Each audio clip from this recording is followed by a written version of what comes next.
हैदराबाद की आवाम में मजलिस इत्तेहादुल मुस्लिमीन के लिए जो मोहब्बत थी उसमें और इजाफ़ा फरमाया और अल्लाह ने हैदराबाद की आवाम के ज़रिए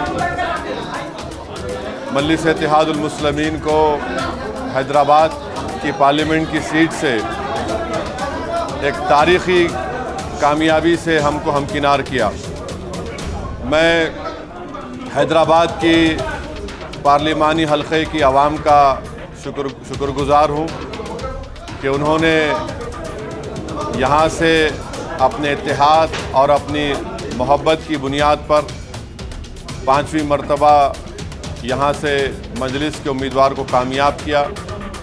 मैं तमाम आवाम का शुक्रगुज़ार हूँ, ख़ास तौर से ख़वातीन का, महिलाओं का, कि उन्होंने अपने वोट से और अपनी मोहब्बतों से यहाँ से एक तारीख़ी कामयाबी MIM पार्टी को दिलवाई। मैं शुक्रिया अदा करना चाहूँगा तमाम उन गयूर नौजवानों का और ख़ास तौर से फ़र्स्ट टाइम वोटर्स का और साथ ही साथ हमारे बुज़ुर्गों का कि उनकी सरपरस्ती शामिल हाल रही और जो यहाँ के मोअज़्ज़िज़ लोग हैं, उलमाए कराम हैं, मैं उनका भी शुक्रिया अदा करता हूँ और हर तबक़े के से ताल्लुक़ रखने वाले अफराद का मैं शुक्रिया अदा करता हूँ और मैं हमारी पार्टी के तमाम मेंबर्स का, बूथ प्रेसिडेंट्स का, हमारे पूरे MLAs का, म्युनिसिपल कॉरपोरेटर्स का और जिन्होंने उस कड़ी धूप में इस कैंपेन को चलाया, मैं एक एक का शुक्रिया अदा करना चाहूँगा और हम तमाम की इज्तिमाई मेहनत और की वजह से एक तारीख़ी कामयाबी हमको हैदराबाद के पार्लिमानी हल्के से मिली है।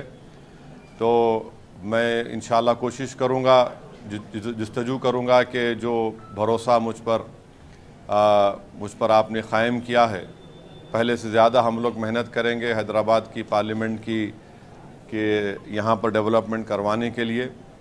और मैं साथ ही साथ शुक्रिया अदा करना चाहूँगा औरंगाबाद की आवाम का, और उन्होंने इम्तियाज़ जलील साहब के हक़ में अपने वोट का इस्तेमाल किया।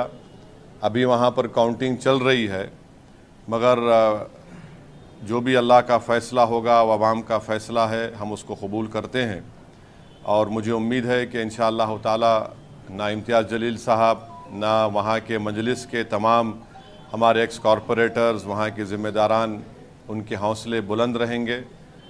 यकीनन हमारी ऐन ख्वाहिश के मुताबिक वहाँ पर नतीजा नहीं आ रहा है, तो मुझे यकीन है कि अक्टूबर में जब असम्बली के इलेक्शन होंगे, हम इंशाअल्लाह ताला ये कोशिश करेंगे कि औरंगाबाद में जो हमको कामयाबी नहीं मिली, हम इंशाअल्लाह ताला असम्बली के इलेक्शन में आज जो हमको कामयाबी नहीं मिली उसको हम असम्बली के इलेक्शन में कामयाबी हासिल करेंगे और महाराष्ट्र के असम्बली इलेक्शन में हम लोग पहले से ज़्यादा ताकत से लड़ेंगे। साथ ही साथ मैं किशनगंज की आवाम का भी शुक्रिया अदा करूँगा कि जिन्होंने MIM पार्टी के हक़ में अपना वोट दिया और जो हमारी कमज़ोरियाँ हैं हम कोशिश करेंगे उसको दूर करने के लिए। मैं साथ ही साथ PDM की हमारी पल्लवी पटेल, हमारी बहन का, उनकी माता का, उनकी माँ का, पंकज भाई का और उनके तमाम अपना दल के ज़िम्मेदारों का भी शुक्रिया अदा करूँगा कि हमने वहाँ पर भी जाकर PDM के लिए कैंपेन चलाया है और हमारा ये PDM से जो हमारा ताल्लुक़ है वो जारी रहेगा और इंशाअल्लाह ताला ये हमारी कोशिश थी और हम कोशिश को जारी रखेंगे। मैं तेलंगाना की आवाम का भी शुक्रिया अदा करता हूँ कि हमने उनसे अपील की थी कि जहाँ तक हो सके BJP की कामयाबी को रोकें। उन तमाम हज़रात का मैं तहे दिल से शुक्रगुज़ार हूँ कि जिन्होंने खामोशी से इस मुहिम को चलाया, जिन्होंने आगे बढ़कर ये कोशिश की कि BJP के बढ़ते हुए ख़दमों को तेलंगाना में या उनकी कामयाबी को रोका जा सके, मैं उनका भी शुक्रिया अदा करता हूँ। अब दूसरी बात यह है कि मुल्क की आवाम ने एक फ़ैसला दिया है। अब ये बात तो वाज़ेह हो चुकी है कि BJP को अभी काउंटिंग चल रही है, ऐसा लगता है कि उनके पास मैजिक नंबर नहीं आएगा जो 272 का नंबर है। और ये इस बात का ये इसलिए नतीजा आया क्योंकि 10 साल में बीजेपी ने जो नफ़रत की सियासत की थी उससे आज लोग तंग आ चुके हैं।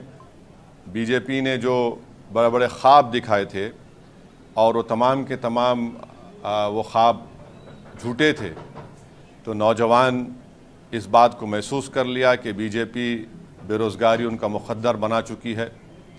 किसान परेशान था, दलित और ख़ास तौर से जो लोग संविधान को चाहने वाले हैं वो इस बात को महसूस कर चुके थे कि मोदी ने जो 400 पार की बात की वो सिर्फ बाबा साहब अम्बेडकर के संविधान को ख़त्म करने के लिए की है। तो ये एक जो वर्डिक्ट आया है, अब अगर मोदी जी सरकार बनाएंगे तो उनको पार्लियामेंट में बैसाखियों के सहारे आना पड़ेगा। उनको पार्लियामेंट में बैसाखियों के सहारे आना पड़ेगा और वो भी बड़ा अच्छा नज़ारा होगा देखने के लिए, क्योंकि 400 पार, बल्कि माशाल्लाह से इतने जो आप लोग यहाँ पर जमा हैं, आप लोगों ने भी कहा था एक एक का नाम अगर लेके बोलूँ 450, किसी ने कहा 400। तो अंग्रेज़ी में एक कहावत है, you will have to eat the crow now, माने आपको कौवा खाना पड़ेगा। तो अब नहीं मालूम खाएंगे नहीं खाएंगे, मगर कहावत है। किसी एक माशाल्लाह एक साहब ने तो जो बड़े अपने आप को माहिर कहते हैं, उन्होंने कहा कि हैदराबाद हम नहीं जीतेंगे। खैर अल्लाह जो चाहता है वही होता है। तो तीसरी बात, अहम बात यह है कि अगर ऐसा मौका आता है कि देश के तीसरी मर्तबा प्रधानमंत्री वज़ीर आज़म नरेंद्र मोदी नहीं बनेंगे, अगर उसमें हमारी ज़रूरत पड़ी तो हम यकीनन उसमें साथ देंगे, क्योंकि हमने एक पब्लिकली एक स्टैंड लिया है कि हम बीजेपी को रोकेंगे। और चौथी बात यह है कि हम नरेंद्र मोदी से ये बताना चाह रहे हैं कि आप देखो ये नतीजा क्यों आया। उनको सेल्फ इंट्रोस्पेक्शन करने की ज़रूरत है और हम उम्मीद करते हैं कि पिछले 4 साल से जो लोग जेलों में सड़ रहे हैं उनकी फ़ौरन रिहाई अमल में लाई जाएगी क़ानूनी तरीक़े से। क्योंकि याद रखिए कि अगर आप कमज़ोर पे जुल्म करेंगे तो उस कमज़ोर की तकलीफ़ को ऊपर वाला सुनने वाला है। तो अब नहीं मालूम कि फ़ाइनल काउंटिंग होने के बाद कितने सीट बीजेपी लाएगी, मगर मुझे लगता है कि इंशाअल्लाह ताला वो मैजिक नंबर बीजेपी नहीं लाएगी। और क्या होगा, कल क्या होगा, परसों क्या होगा, तो ये हमारा इनिशियल रिएक्शन है।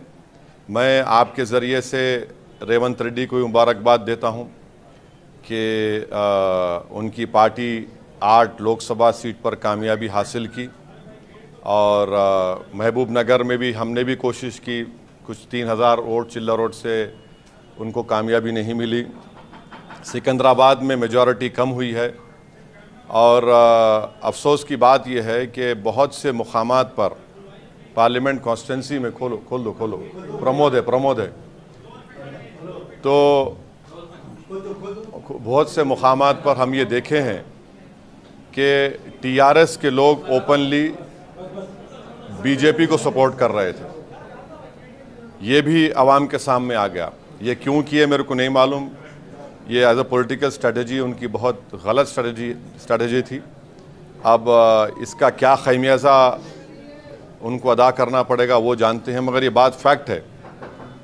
तो ये 4-5 चीज़ें मुझे आप तक कहना था। अब आपके पास कोई सवाल, एक सुनिए, आपके पास 5 से 10 मिनट का वक़्त है। मेरे को नमाज़ पढ़ना है मगरिब की, बशीर साहब को भी पढ़ना है और मगरिब का नमाज का वक्त जल्दी ख़त्म हो जाता। तो आराम से एक एक करके। अब एनडीए को कम आया ना, बीजेपी को ऐसे पार्टी इसको मेजॉरिटी नहीं आया, आप सोचते हैं इंडिया बाय डिफॉल्ट उसको किसको बुलाना चाहिए? अभी इसको ऊपर तो खुद का मेजॉरिटी आया नहीं। देखिए नहीं, देखो राम, ऐसा है ना कि अभी तो फाइनल काउंटिंग ख़त्म नहीं हुई, अभी भी चल रही है काउंटिंग। नहीं, काउंटिंग होने के बाद क्या होगा जब बोल सकते हैं हम, अभी बहुत जल्दी होगा। हम इंडिया अलायंस का हिस्सा नहीं है। अगर ऐसा सिचुएशन अराइव होता है जहां पर एक नॉन बीजेपी का आदमी, नॉन एनडीए का आदमी या महिला प्रधानमंत्री बनने का सामने आएगा तो हम यकीनन उस बारे में साथ देंगे उनका, मगर वो नहीं मालूम होगा नहीं होगा। हाँ बोलिए प्रमोद साहब। सर, पूरे इलेक्शन के दौरान आपने देश भर में घूम के जो बीजेपी के खिलाफ बोला, ये जो रिजल्ट आया है उसको आप कैसे देख रहे हैं? क्योंकि आप हर जगह जाके well I have immense respect for KCR. I will continue to respect him, and we don't know how they will do, what they will do, but I was very surprised that in many places in Telangana they should have not compromised, but unfortunately the news which we are getting, which you also know, every one of you know, it's an open secret. So that should not have happened. You see, there are, in a political journey, you are in power, you lose power, you lose elections, you win elections, but you continue your struggle. So I don't know what will happen. You know, they are the best judge and the masters of their own destiny. You and me cannot decide for them. We don't know what they will do.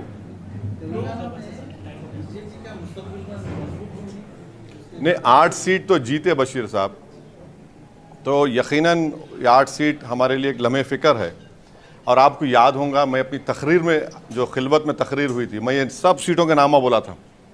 आप देखो, मेरी तकरीर उठा के देख लो आप, ये सब नामा बोला था मैं। जहाँ से लोग जीते हैं मैं सब बोला था। तो अब बहुत सी बातें हैं, अब हम तो अपनी कोशिश किए, मगर मुझे यकीन है कि मुस्तकबिल में ये सब चीज़ें तब्दील होंगी। No, why? What is this? No. What is this? Today results have come. We want to develop Hyderabad. We want to keep Hyderabad safe. Communal amity should be strengthened. Akbaruddin Owaisi, our party leader, has stood up in the assembly and said, we will extend all the cooperation to you for the overall development of Telangana. We will continue to do that. But why everything has to be done on political basis? See, we have been given the mandate by the people, and we will have to safeguard that mandate also and deliver on the promises that we have made to the people of our respected constituencies. And Muslim reservation, sir. What about Muslim reservation? You should ask Chandrababu Naidu if he is supporting. No. I cannot answer everything here. Let us wait. You see, no. If tomorrow we don't know what Mr. Naidu will decide, but he is part of NDA. No, sir. He clearly said that. So then why are you asking me? Why are you asking me? It should be obvious to you. It should be very obvious to you.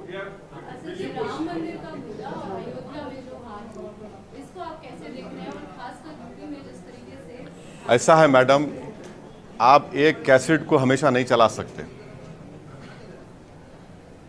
तो हम ठेठ हैदराबादी ज़बान में बोले तो हम लोग बोलते हैं, खादर खां के खट्टे डायलॉग हमेशा नहीं चलते। समझे ना आप? तो वो ये चीज़ें हो रही हैं, आवाम बेजार हो चुकी है, इनसे तंग आ चुके हैं। आप एक समुदाय को तो निशाने मलामत बना दिए, एक समुदाय को तो आप खतरा बता दिए देश के लिए। अने इतना ऐसा कैंपेन नरेंद्र मोदी चलाएंगे, कोई नहीं सोचा था। बल्कि मैं आपको बोल रहा हूँ, जितने जो नॉन बीजेपी मेंबर वोटर्स थे, वो मेरे को फ़ोन करके बोले, मेरे को अकबर को बुला ला कि हम आपको वोट डाल रहे। क्यों डाल रहे हम पूछे, तो बोले इनके भाषण से। एक नहीं बल्कि कईयों लोग बोले कि ये चीज़ हमको नहीं चाहिए। ठीक है, थैंक यू साहब, थैंक यू।